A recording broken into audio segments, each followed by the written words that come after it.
अस्सलाम वालेकुम बिरावो, क्या हाल है? ठीक हो? अच्छा, आंदे ना के लालच बुरी बलाएं। इस तरह है कि असा तिल्ली दे विच ना सट्टा बाजरी दा बी बई तिल्ली हो जासी ते नाल चलो पट्ठे हो जासन बाजरी दे।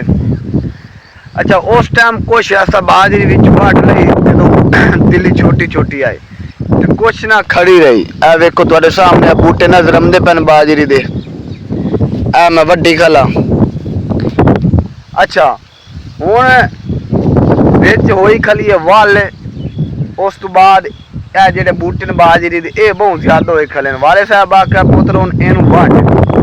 अच्छा, मैं वड्डन आया वा, तकरीबन कोई थब्बी एक तो हो ही गई उसी। मैं सुबह टाइम दा आया वा।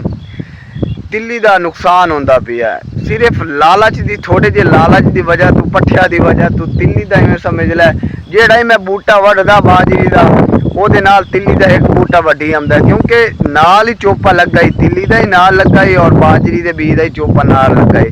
जदों असां तिल्ली दा बीज लिया ही उस टाइम बाजरी दा बीज लैके ते रले मिक्स कर दिता है।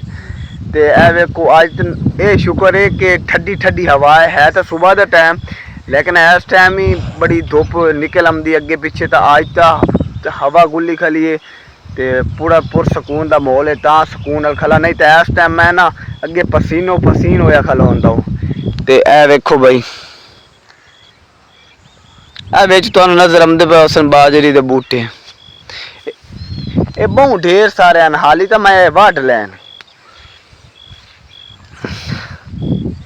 बाकी भाई अगर तुहानूं वीडियो अच्छी लगी होवे चैनल नूं सबसक्राइब करना है, वीडियो नूं लाइक करना है तो शेयर करना तो उका भुला ही ना। तो चलो भाई थोड़ी जी मेहनत कर दिया। जदों मैं पट्ठे कर ली सा, सारे वढ लई सा, कट्ठे कर लै सा, उस टाइम तुहानूं विखावांगा। तो इस गल्लों आंदे ना कि सच के वड्डे आंदे कि लालच बुरी बलाएं। मेरा वाले साहब ठलदा रही है कि पुत्र इस तरह ना कर। मैं आख्या नहीं अब्बू, मैं विच पट्ठे वढ लई सा।